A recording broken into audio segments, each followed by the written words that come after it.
We are in Luke chapter 12 still.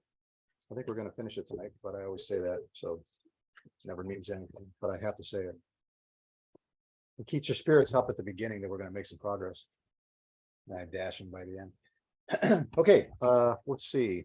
We are, Jesus is turned south, actually 3 chapters ago, to head towards Jerusalem. He's been through or around Samaria. And he is somewhere in the vicinity of Bethany, maybe. So we're at 12 chapters in. We have 12 chapters to go, the halfway point, and he is already outside of Jerusalem.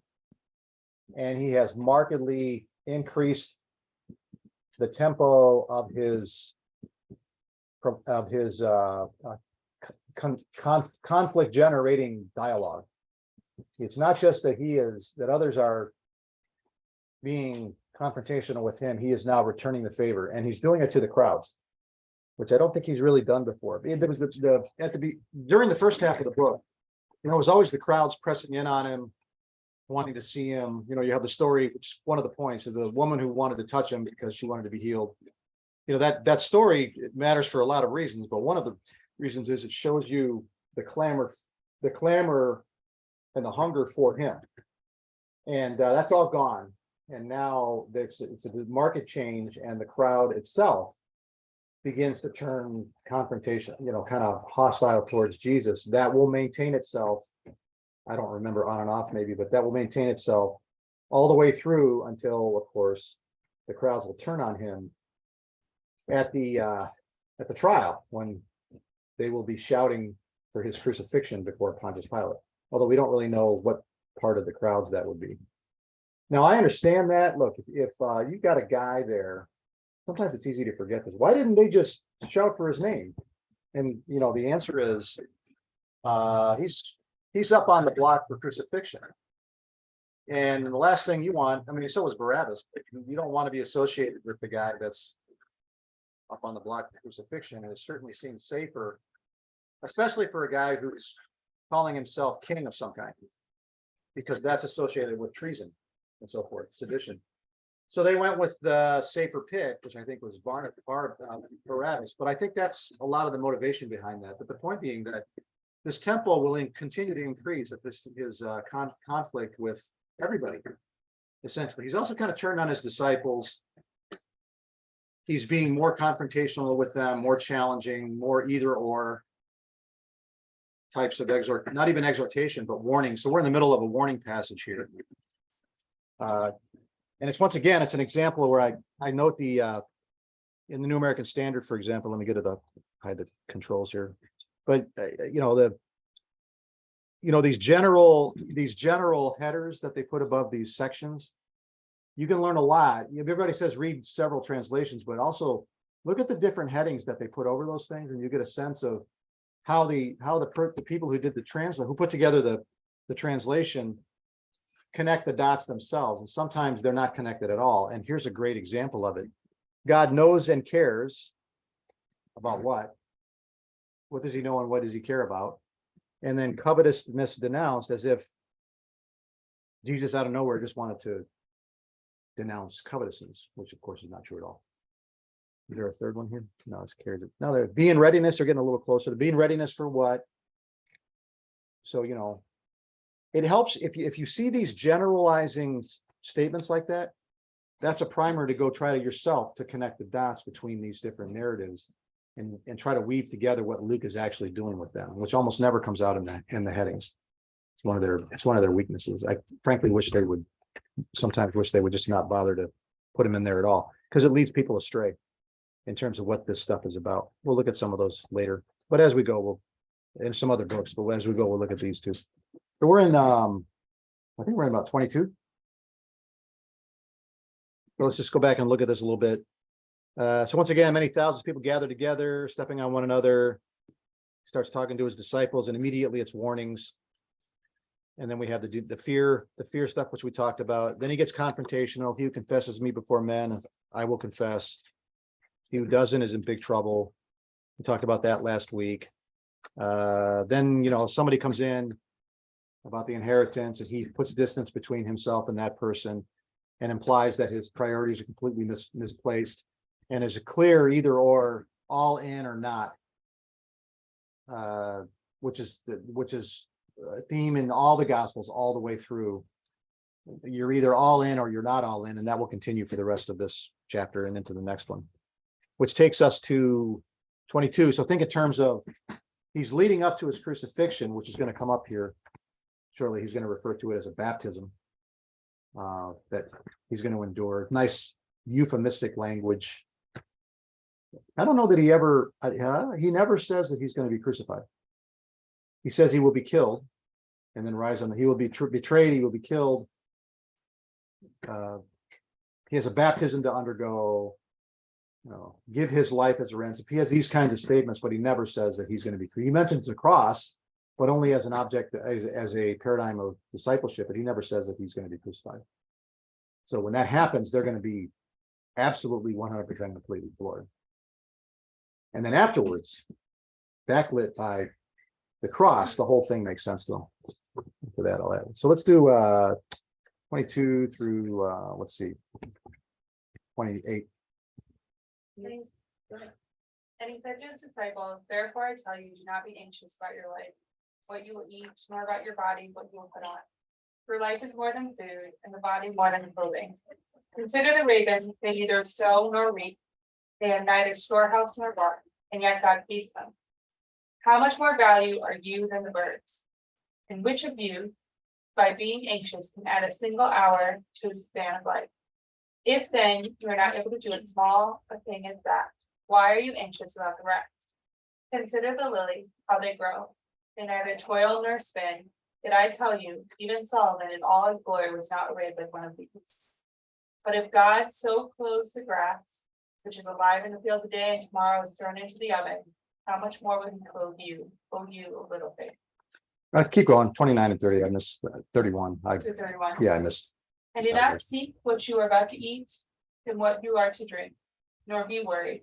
For all the nations of the world seek after these things, and your Father knows that you need them. Instead, seek his kingdom, and these things will be added to you.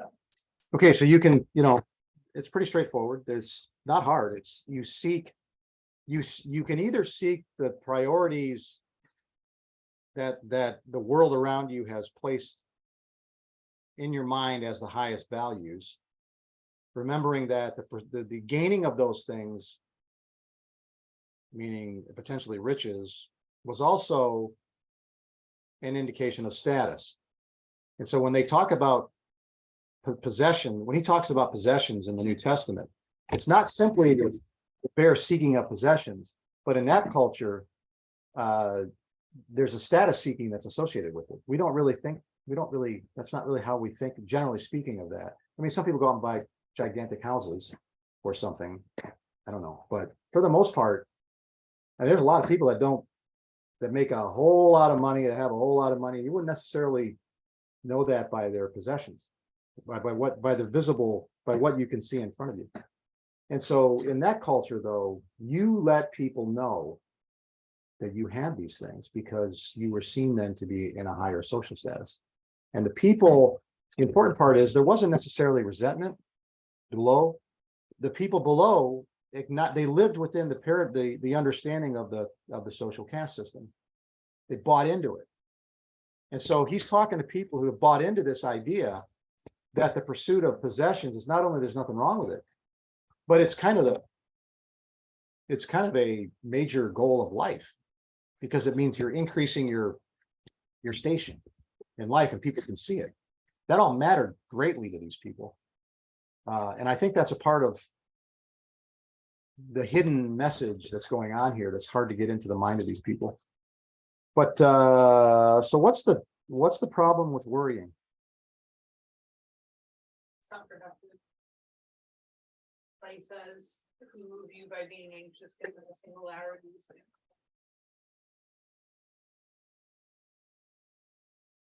That's almost impossible. I mean, there's people that have the ability to not worry. It doesn't seem to be conquered by the indwelling spirit. at least not for me. I mean, I sit there, my mind, you ever have mind racing?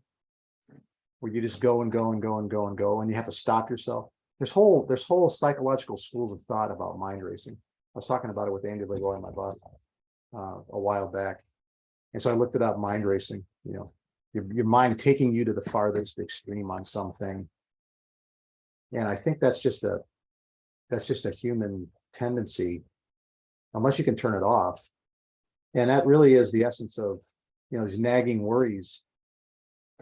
These nagging worries are always there, controlling the mind. And of course, if they're controlling the mind, then what is not controlling the mind or the heart? And what does it say about your priorities? About what everybody worries, but there's some people that are crippled with it. It's worry all the time. I was one of those people. But I don't ever remember. It's funny, I don't ever remember the thing that I was worried about, the sort of worst case scenario.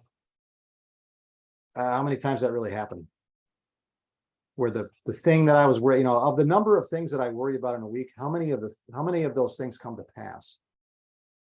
And when you add those up and think of the amount of time that you spent worrying about something that never happened, is it 50%? Is it 80%? And even when it does happen, the thing you were worried about, generally speaking, it's not as bad as the way you worried it to death. Then on the other hand, there's other things that happen that you didn't worry about because you didn't know they were going to come, but you didn't fret over them. And so it happened, you dealt with it, and like this thing. If you'd have known that was coming, like a week before, it would have consumed your thoughts for a week. And then it would have happened, and exactly the same outcome would have occurred. Unless you managed to get all these trees cut down in 7 days prior. But anyway, that's beside the point, because I don't think his point, he's not just picking on something that he sees around him and saying, don't do this thing. In and of itself, it's a bad thing. There's reasons that you don't worry within the context of the call to be his disciple. So that's really the angle that he's going for here. He's calling a nation, he's calling to himself a new kinship group. They're practically relatives. A new people of God centered in him. He will be the center of this new people of God. And he seems to be saying the pursuit of these things, he picks basic necessities. It's not like he picks on people who, want the extra stereo or something like that, a bigger house or something. He picks on the people who are poor people who are just trying to make a living. These were day laborers, a lot of them. They live day to day in Palestine. And so, you get paid today, you eat today. You don't get paid today, you don't eat today. That's the people he's talking to. And so he seems to be saying that even there, you cannot mistake the conflict, the danger. Even in that situation, the pursuit of the kingdom of God stands apart as the higher priority, even with the basic necessities of life. Even if you're not trying to reach the status of the next social class or something like that, you're just trying to feed your family, and that's what they were doing. There can be no conflict between the pursuit of that stuff and the pursuit of the kingdom of God. That's really, really harsh. That's how I read it. And I still don't understand it completely right now. But I suppose if you didn't know if you were going to be able to feed your family, and the worry you're going to do what you're going to do, and then the worry isn't going to add anything to that, which is easy to say. And I guess the antidote to that is faith. But I don't know. I've never had a wonder where I'm going to eat tomorrow, or So anyway, I'm just kind of talking out. My mind is just traveling around on this issue. So if anybody wants to say anything about this, we worry about a lot of weird stuff these days. We don't worry about that too much. Where we're going to get our next meal. But man, there's a lot of people that go to counselors, psychologists, take antidepressants. Yeah, I think when I read this, I always think about like, what about the believers who are? What about the believers who are, they're poor? What about the believers who are in Right. prison? You know, like, and I don't know what to do with it. I just, that always comes to my mind and I don't. But That's like not much to add, but I just don't know what to do with that. It's within the context of the pursuit of the kingdom. Let it not compromise. Let it not guide you away from the pursuit of the kingdom. Seek, because you can see it in verse, whichever one it is, the last one, seek his kingdom. And then I think in another gospel, seek first. Here it says seek his kingdom. But the implicit first and foremost, his kingdom is there. So it's that single, I don't know if it's a single-minded pursuit, but it's an undivided pursuit. No matter what else happens, pursue the kingdom. And let these things fall in behind.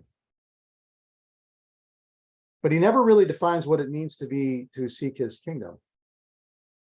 We walk right past that without even thinking about it. Luke doesn't do it here. Except that we have this travel log of Jesus. And we know, okay, so seek his kingdom. We know that he's walking his way to the cross. So somewhere in there, somewhere in the story of the life of Jesus, the cross is going to intersect. The reality of the cross is going to intersect with the pursuit of the kingdom. And you've got a choice to make at that point. So if a little food and clothing can trip you up in your pursuit of the kingdom, what will the reality of the cross do to your pursuit of the kingdom in first century Palestine with the Romans hovering right over there in the case of Jerusalem and the Antonia fortress? Who will be the ones to crucify Jesus? I guess that might be a way. If I was going to summarize it, that might be it. If a little bit of, if today's food, if the pursuit of today's food can, there's a better way of saying it, trip you up in your pursuit of the kingdom, what will the reality of the cross in your way do to your pursuit of the kingdom? Because that's exactly where the disciples are about to be on the night before he dies, when Jesus gets arrested. And they all think they're pursuing the kingdom, messianic rule and so forth. And then the reality of the Romans and Roman crucifixion is going to stand between them and the pursuit of the kingdom. And they're all going to flee. Forget food and clothing. We're talking the cross here. I think this might be the way I was summing it. I didn't have any of that written down, but that might be one point that he seems to be making, because the cross is just out of sight, but it's just screaming it's just screaming in the narrative, just out of sight. He's talking about these little things, the pursuit of little things like food, what he considers little things, food and clothing and so forth, but just out of sight. The man who's saying that is so single-minded in his pursuit of the kingdom that he knows the cross is just out of sight, and he's walking direct into it. And he's the only one who knows. That was a lot of talking. I felt like I was talking to myself. Anybody want to add anything to that? Got a couple of more details here, but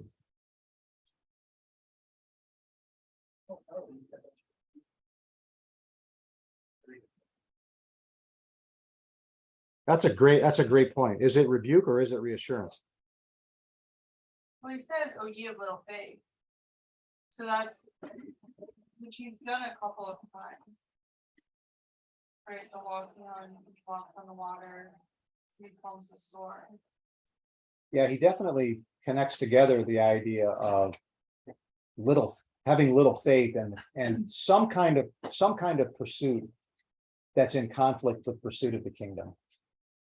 Yeah, unless he's saying, if you, like, here's the reassurance. And he immediately follows up with the assurance. Because then he says, do not be afraid, blah, blah, blah. I mean, that's like a very tender. And we're back to not being afraid. Because there's that big thematic statement earlier about fearing and then not fearing. Well, when we go from Sika's kingdom to the little clock verse that says, it's your father's good pleasure to give you the kingdom.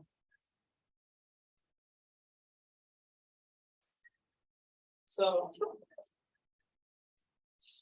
There's a really cute little girl running down the sidewalks. Yeah, there's And a little girl crying, running down the sidewalk. I went to the timeout, so I'm sitting in the dentist chair. And I hear this little boy screaming down the hall. And the only dentist is the one that's by me, getting ready to work on me. And the little kid is just screaming, and I can't take it anymore after about 3 minutes of this. I said, Paul, what are they doing to him? And he said, we haven't started yet.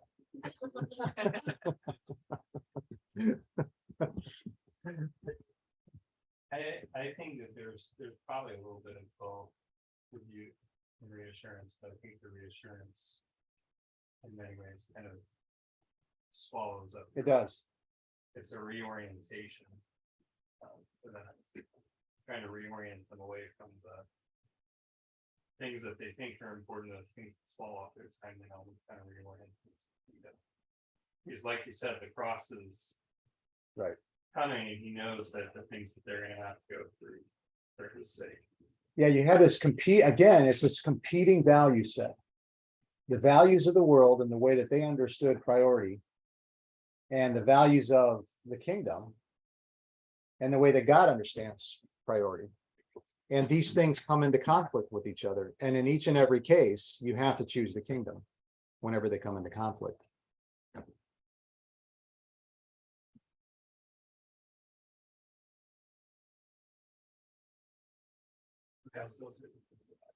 And let's go back to so to Joel's point. Let's go back and look at that. So it kind of starts doing that.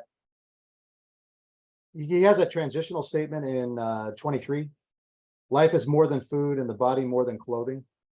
That's one of those little gems of proverbial. He does have proverbs. In fact, I wouldn't be surprised if that's some kind of cultural proverb among the people of his day.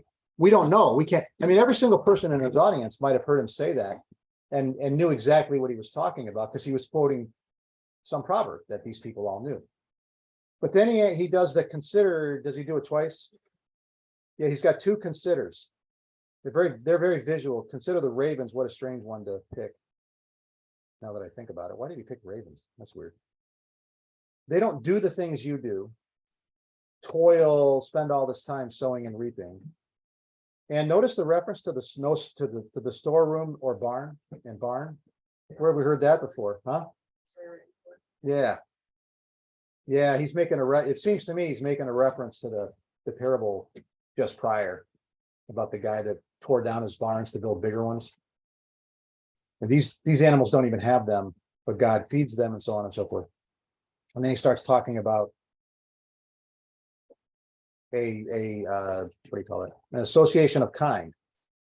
About how if this lesser valued creature is taken care of, how much more you who is valued more. But in the context of your pursuit of the kingdom. And then the second one with the lilies. And then what I think is the only reference to Solomon in the New Testament. The three, this story is told in all three of the Gospels, three synoptic Gospels, and there's three references to Solomon, and they're all referring to the same event, and they're all deprecating of Solomon. Not derogatory. Well, yeah, kind of. So here it is, right? Solomon had everything. What a great, that's right. Talk about the pursuit of goods, the pursuit of these things for the point of status seeking, where you have Solomon, and he makes reference to it in all his glory. And you can go back to First Kings to see that first half of the chapter. He doesn't mention the second, or first half of the book. He doesn't mention the second half of the book with the downfall. But at his height, Solomon in all his glory. So that would be chapters, what, 8 through 10 of First Kings. And then, oh, there is one more reference. It's to the Queen of the South. Yeah, I forgot. Is that in 11? Yeah, okay. Yeah, I forgot about the Queen of the South. I guess that's not negative. That's a positive portrayal of Solomon there. That's more neutral, I guess, the wisdom of Solomon.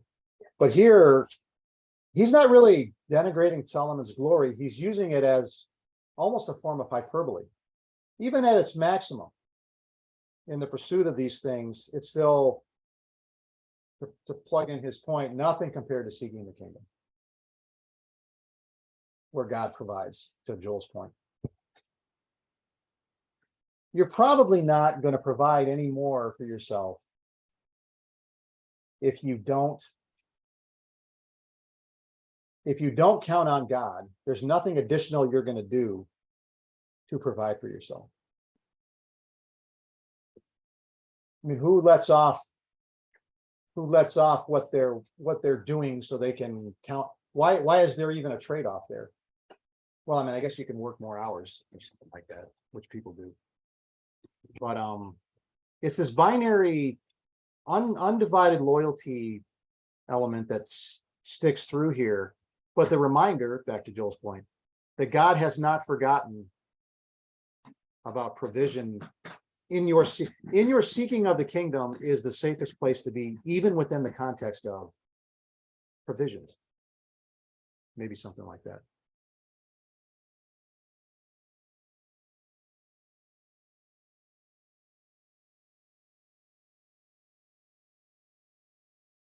So what is being promised here? What are the guarantees?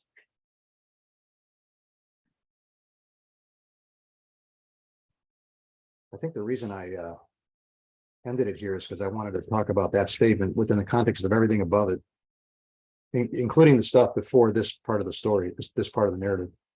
What is being promised here? Because he's gonna tell them that they're gonna be killed and beaten and so on and so forth. And in the middle of that, you got this. So what? Well, if you think about what else he's been teaching, right? Was is the woman at the well, and that's in No, yes, it's in right? John. And John. But like, what he has been teaching, you will be filled in other ways. So then Luke also has the promise of he who leaves his father and mother and home for me will have a multitude of Yep. brothers and sisters and other father. So, right, like kind of that same idea of like even more than what you think, you will receive even more, and it will be better than what you expect. Living water, you will have, like it might not be living water. Yeah, it's That's John like too. that's John, right? But like those teachings are still. I don't think it matters. Because again, if you're seeking the guarantee, you're back at it. You're back doing exactly what it's like, well, what am I guaranteed? God, what do you promise to do for me if I seek your kingdom? And it's like he's holding up his hands. Now you seek the kingdom no matter the outcome. You have an undivided loyalty and a non-competitive, there's no value set that competes with the value of seeking the kingdom of God. And seeking the kingdom of God means following Jesus, period. So you can't even really, to even ask the question of what guarantees do I have from God regarding care, his caregiving, almost self-refuting, because it puts me back in the position of wanting guarantees from God first. You just have to arrive at where you're going to say, I'm just going to seek the kingdom. Even if seeking the kingdom means I follow him to the cross, or to something not as bad but bad, which happened. James was stoned in the 60s. The second James, Jesus' brother, James the Apostle, was executed by Herod. And there's a lot. Those are well known. And then Paul was executed probably in Rome after who knows what kind of a prison time. Peter, there's lots of stories about this, but none of these guys, he knew all of this. He knew this was all going to happen, but he can say something like this. But I think you don't seek guarantees. You let him play your hand. for you. Without trying to force his hand, I just mixed the metaphors, so I wasn't trying to be poetic there.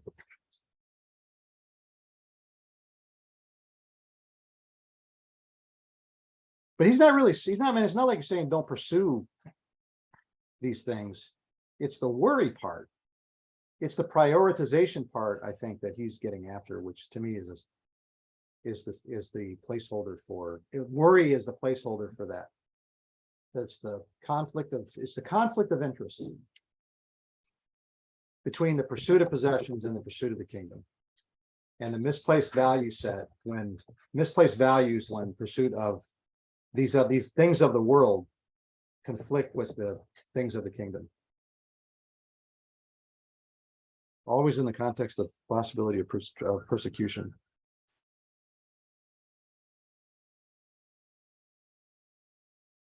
What else did I write down? Only the eyes of faith will allow a person to see what is hidden from view, which is the kingdom. Not really helpful. I probably thought it sounded cool when I wrote it. They chasing down that little girl.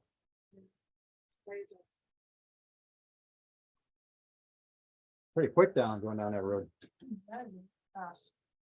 Seek his kingdom and these things will be added to you. So they are left in the hands of the provider, in whom we have faith, and he can dispense them as he pleases.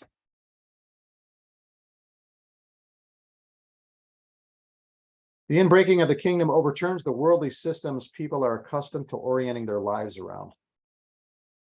And if you're a day laborer or something, your life is about providing. However many hours a day it takes. There's only the life of kingdom seeking faith, and then it's polar opposite. Seeking to the detriment of the kingdom. Those things.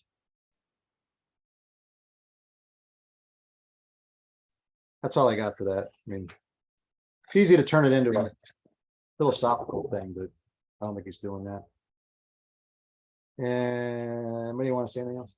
Good. You kind of already said it, but I just thinking about like how much, I mean, we all work, we all find things something or other, we all consider where our money goes. And how much more stressful it would be if you are living. Yeah, with a wife and 3 or 4 kids. And really no future where that is different. It's not like you're working for the day when you're going to improve your life and then eventually retire. Yeah. Yeah. And this is how we probably do something. And I just like just try to put myself in a mindset of something who's living like that. It's interesting that you say that because you're familiar with Pompeii, right? The Roman colony that got what do you want to call it? Overrun by Mount Vesuvius in 79 AD. And that was a very upper class city of Rome. A lot of Romans who had like vacation homes and so forth. And it's kind of this interesting picture of exactly this, where in a moment it's gone. Even if you weren't there, it's gone. But that's Vesuvius. And then the unknown city, Herculaneum, which has even got buried even deeper. I think they've uncovered that as well. Interestingly, a lot of the Jews of that time thought that the eruption of Mount Vesuvius, it happened almost to the day of the destruction of Jerusalem in 70.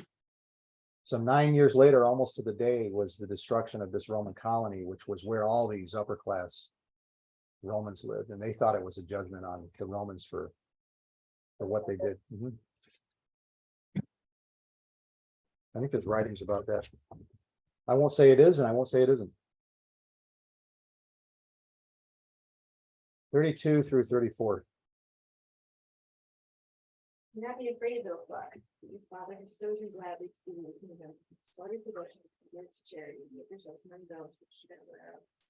And failing treasure in heaven, and when he comes, which there is, where your treasure is, where your heart is. So kingdom and treasure. So he reorients their minds about what possessions are and what treasure is. away from the world's value set to the kingdom seeking value set. And so he continues on this kingdom theme. And he calls them, he's talking to what he calls a little flock. So he's not talking, it appears to me anymore, he's not talking to the crowds. And so he says, your father, do not be afraid. We're back to that one from before. Very reassuring, little flock, not little group of my people, but flock, like sheep with a shepherd. They're talking to the sheep. The shepherd is talking to them. For your father has chosen gladly.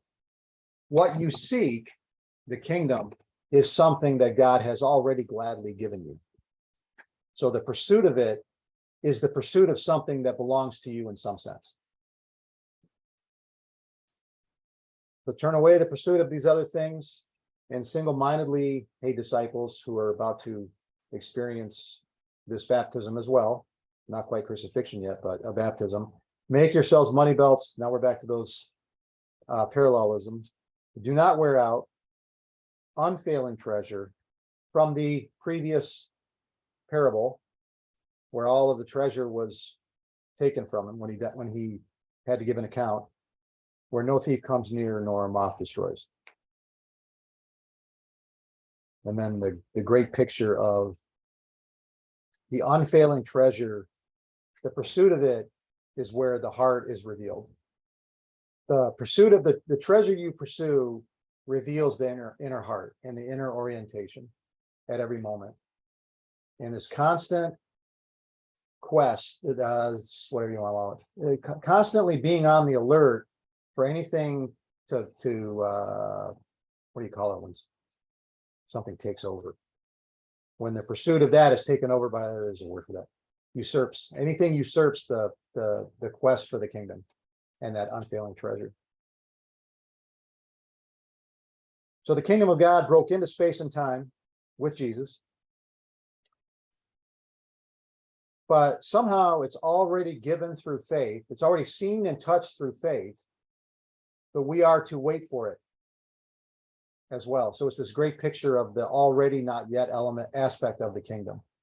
It's already seen through faith and it's already possessed and touched in some way. But we wait in anticipation for it and we stay alert looking for it at the same time.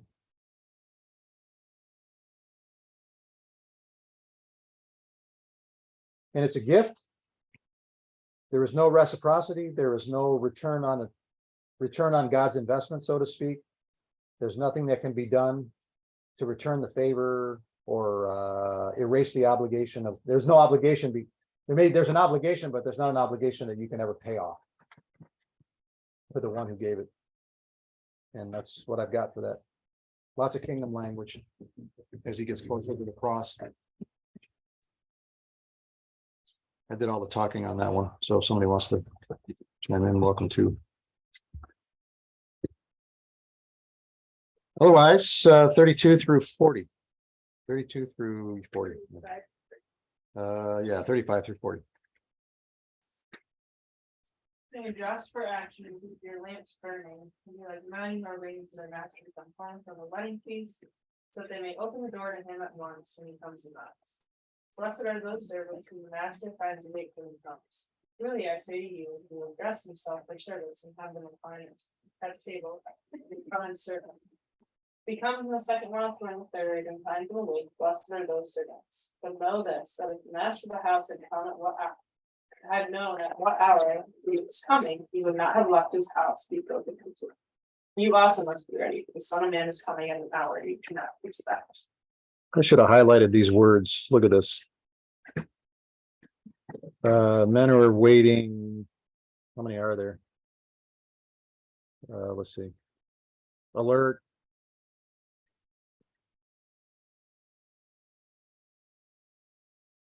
Let's see. Is that it?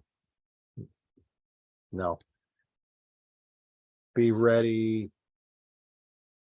I mean, it's just animated with this expectation, anticipation again. We talked about this here. This cyclical nature, the highest level of the rolling, the seasonal nature of the word of God. And you have seasons of promise and warning, and you have seasons of anticipation, and then seasons of announcement, and then seasons of fulfillment, and then seasons of reflection and proclamation, and they just keep moving. And we live now between the two appearings of Jesus in a time of anticipation. And boy, oh boy, he's living in a time of fulfillment, and he's already looking forward to, he's already causing them to anticipate more fulfillment. And I think that's what's going on here. So look at the language there. You know, you have the second and third, this, what are the second and third watch? Is this the watch that's the hard watch? It's the middle of the night. It's the one when you want to fall asleep. And that's precisely when you have to have, it's also the one probably, I'm thinking, I'm probably reading too much into this, but it's probably also the one when it's most likely that you'll be attacked for maybe that same reason. Because it's constantly on the alert. You know, you can get all kinds of analogies about people keeping each other awake, you know, and all that kind of stuff. But it's just electric with anticipation. But he doesn't tell them what they're anticipating, what they're really waiting for. I mean, think about where their mind is compared to where Jesus' mind is. Jesus is going to the cross, then he will be resurrected, then he will be exalted, and then there will be a time span after which he will return. They don't understand any of that because they cannot get past the very idea of crucified Christ. So all of that is lost on them. So they're sitting there listening to this. What are they thinking? What could they possibly, you try to analyze, what are these, they're listening to him talk. There are all these little phrases that have no object on the other side. He doesn't say be ready for something, be on the alert for something. Again, be ready for, he doesn't do that, except that he references the Son of Man, which we'll look at in a minute, because we do have a clue. In verse 40, the Son of Man is coming at an hour that you do not expect. From where, what does that even mean? It's just almost impossible for these people to process, because how do you conceptualize all of this happening within the context of the crucified Son of Man? I can't. Thank God for the Word of God.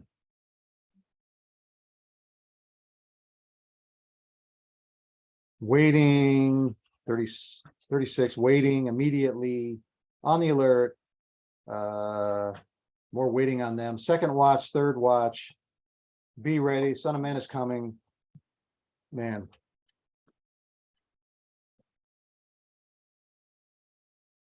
course, by the time this got written down, they understood the cross and the resurrected Christ and exaltation and so forth, the vindicated King.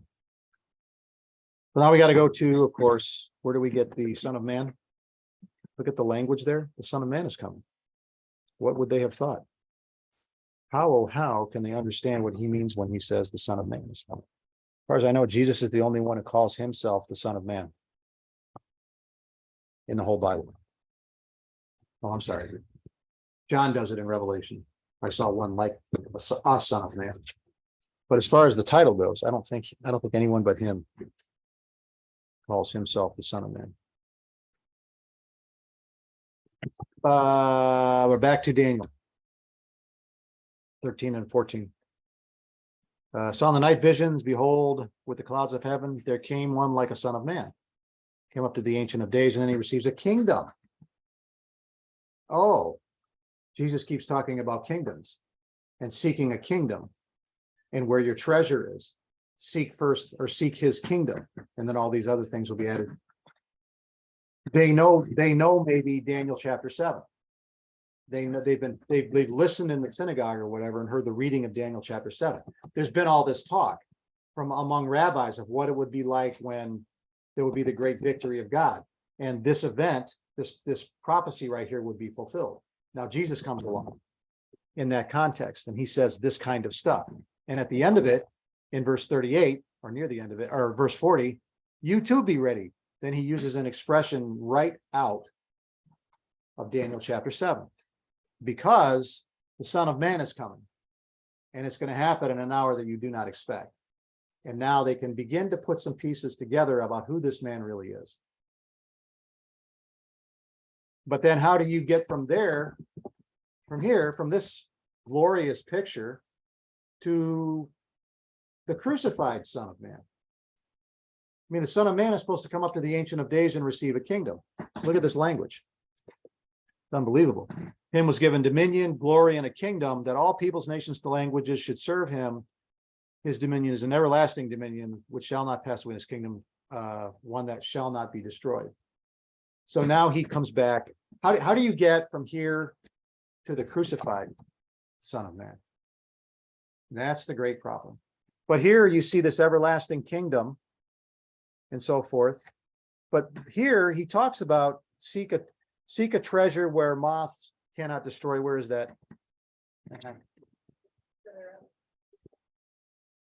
Where money wells do not wear, an unfailing treasure in heaven, where no thief comes near, nor moths, for where your treasure is, so on and so forth.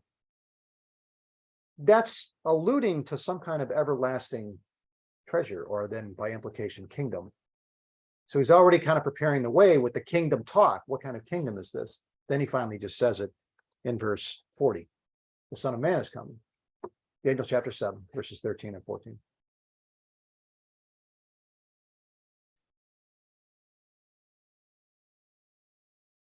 So is this referring to the crucifixion? I always read it, that first section I like referring to his coming in second. But I think, is that like me looking back 40? at it? 35 through 40. Yeah, he mixes it, doesn't he? It's like in my mind, it's almost like he's writing this now. They won't understand it. They cannot possibly understand it. Remember, these are the strangest Christians to ever walk the face of the earth. They didn't believe that Jesus was the Son of God, second person of the Trinity. They didn't believe that he would die, let alone that his death would atone for sins and replace the temple services. They didn't believe that he would be resurrected from the dead and ascend into heaven. They didn't believe any of those things. The farthest things from their mind. But there they were, the first Christians. In the narrative, the first believers in the Christ right here, even though they didn't understand any of that at all. So he says this, in my view, as something which, like so much else, which they can only understand, which could only make it could only make sense on reflection.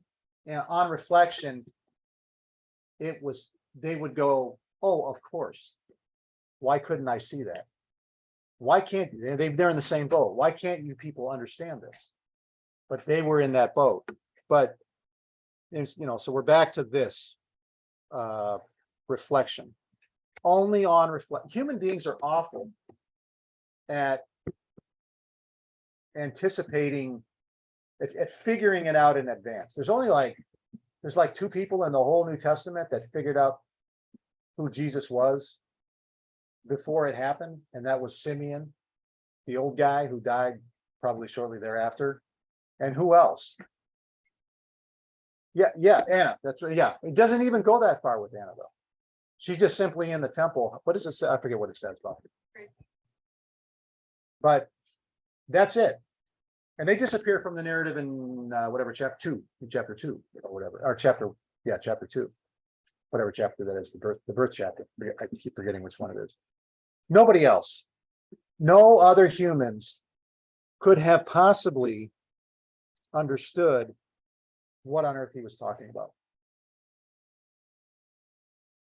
But on reflection, especially in the context of after the outpouring of the Spirit, Peter will get up and on the spot just create out of nothing, in terms of words, create out of nothing the gospel proclamation of the exalted Messiah, the resurrected and exalted Messiah, out of nothing. It's not like he thought about it. He didn't plan it. The event happened, and he saw all these people, he understood, and then he got up and he delivered it. One of the most amazing, it is maybe the most amazing speech in the entire Bible for just that reason. Paul, you know, we're doing Romans in my semester, but Paul had years of reflection to that went into his understanding of the gospel that he presents in Romans. But Peter just, that's 40 days after the crucifixion or so, 50 days after the crucifixion, whatever the number is. And he just got up and did it. It's extraordinary.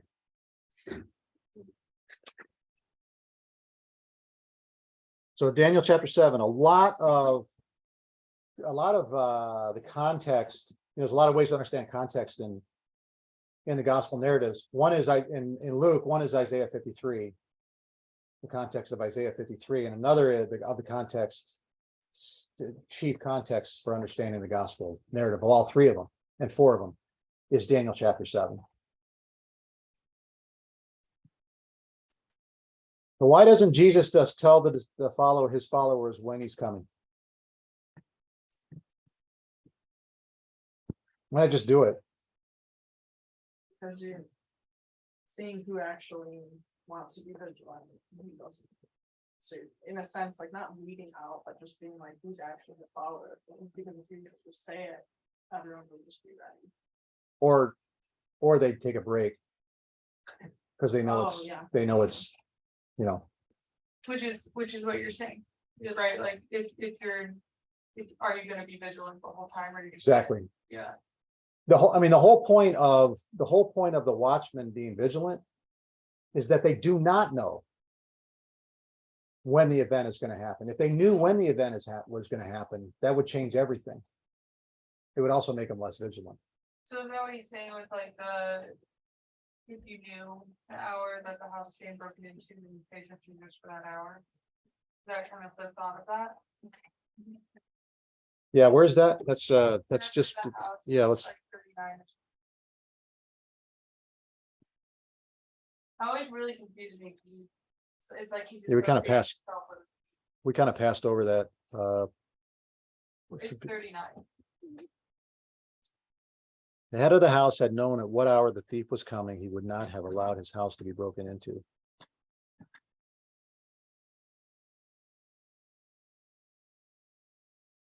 In this case, he's saying that if he did know, he wouldn't have allowed it.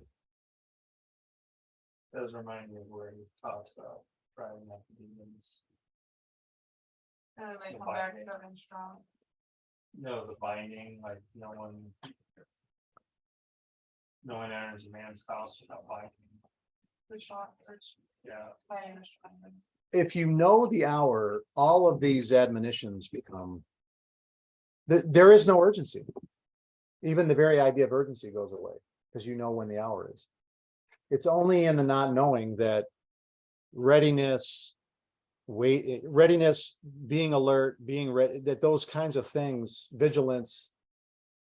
The idea here is that he's calling for vigilance in the case in the context of crisis. There's a crisis coming. You don't know when the hurricane is going to happen, or you don't know when the war, whatever's going to happen, but there's a crisis coming, and you have to be ready all the time, because when it finally comes, you will not know in advance that it's about to come. And there's your context for readiness, beyond the alert. We still want to know, but be dressed in readiness, be like men who are waiting. Blessed are those who are on the alert. And then you too be ready. He does it 4 times. It's like an eschatological watch. That's gonna be hundreds and hundreds and hundreds of years long. And you just always pressing forward, anticipating, reflecting back on his words and deeds. And then everything else we have, reflecting back on proclaiming that, and then calling other people to faith and then to anticipation of the coming king who will return someday. That's a great, it's the Nicene Creed, which we need to read more often. He will come again he will return again to judge the living and the dead, and in his kingdom will have no end, and so forth. You know, it's right there in the creed from 325 AD. They put it at the end of the creed. The call to all the Christians. This is fundamental to our understanding of ourselves as followers of Christ, that we believe, that we wait in anticipation for his return.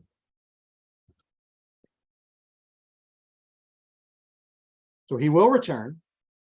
That is certain, but he will do so unexpectedly. And his return will occur within the context of crisis. So faithfulness in the face of crisis. What else did I write down? And there's another story that might provide some context for this.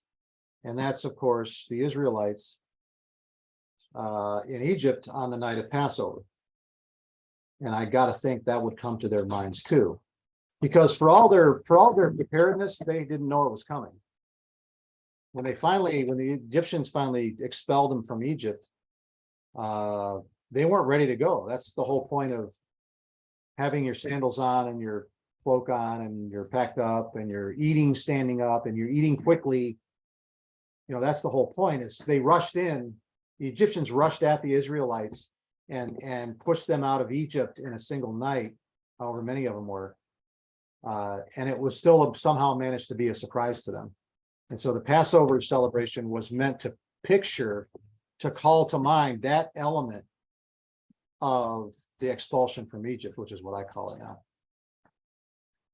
Which they lost by the time this Passover. If you remember in the Passover celebration that Jesus did, what were they doing? How did they celebrate the Passover? At the table. You remember? They were reclining. That's what the Passover had become here by the first century. But if you go back and look at Exodus chapter 12 and see how it was not like a big long party.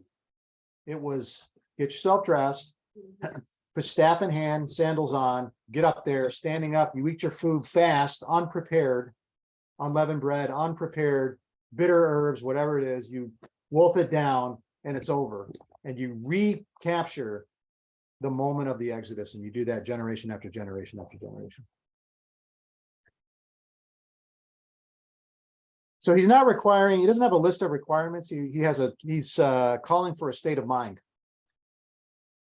Really.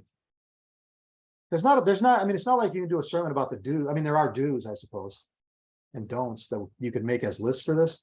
But at the heart of it is a state of mind about your returning Messiah at some point. About the what? Oh, okay, go. Yeah, have it. Hit it. And I think he's speaking to those who have leadership here, and later on in verse 56, he talks about how is it that you do not discern this time. So if this is not about the second, not about the reappearing. Think about him there. Yeah, but he says he's coming at an hour that you do not expect, which is then like that very hour. you think People weren't expecting. Didn't see that Messiah. but there's no point in being ready. He's calling on them to be on the alert for the coming of the Son of Man. But yeah, I mean, I think we're reading the second coming. that's correct. That would be the way that I've been talking. That would be the point. If you interpret this as he's talking about a appearing of himself, then that would be understanding this as his reappearing, because he's about to go to the cross, which they don't understand, and then he will then come. If he's talking about Daniel chapter 7, I guess that would be key, number one key. Is he alluding to Daniel chapter 7? If he is, then he's talking about in Daniel chapter 7, the Son of Man being given an eternal kingdom. And that sounds like the second coming. But I take the point, this is all you get. In the wedding feast language at the beginning makes me think it's about the second coming and not just about the crucifixion. Well, Well, that's not what he's saying. the tone almost changes in 49 too. 49 or 30? In 49. Because you were saying in 56, it said that.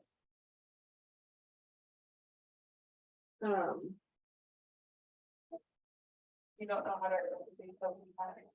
Yeah. Well, why don't, go ahead. I mean, that's a good place to pick it up next time. We can talk about this. I'll give it some more thought this week. Are we already? Yeah, we're at 8 o'clock. Oh, wow. I can give it some more, we can give it some more thought we can talk about it next week. This is the kind of stuff that creates whole schools of thought on eschatology and all that stuff, because it's so hard to read. You want to piece it together with other things Jesus said. And if you do it slightly different, you get a different picture. You get this picture instead of that picture. So that's what you're up against right here. I'm not saying that it's right.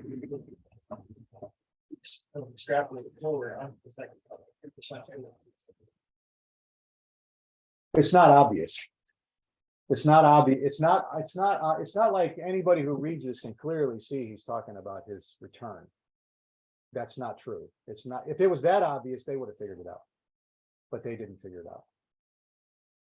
So, It does seem like 149 though, it is talking about.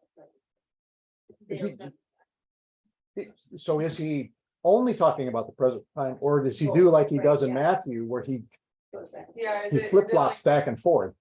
Or is it like, kind of like, well, I don't know. Yeah, prophecy almost, or it's now, and further in the distance, you see the mountain range, the further peaks, like. The peaks that are closer to you seem clear, and the further ones are a little more hazy too. Yeah, he also blurs the distinction. He almost views this whole time from now to whatever as one continuum that you can't even really break. He doesn't even picture the crucifixion as a hard break in of discontinuity, like there's this big before and after. It's just one continuous redemptive narrative. You try to get inside of it by looking at it through the disciples' eyes and what would they have understood, and try to do it with their tools. And the only tools that I can come up with, there's very few of them, but one of them is Daniel chapter 7. So that'd be a good thing to do. Go back and read Daniel chapter 7 and try to figure out what they would have thought that would, not that they would be right necessarily, but what they would have thought he meant when he said the Son of Man is coming. And could it have been fulfilled right there in front of them? And in some sense it is, but is that what they would have thought when they heard him say it? And I'm going to go ahead and shut down. That's as good a controversial place to stop as any.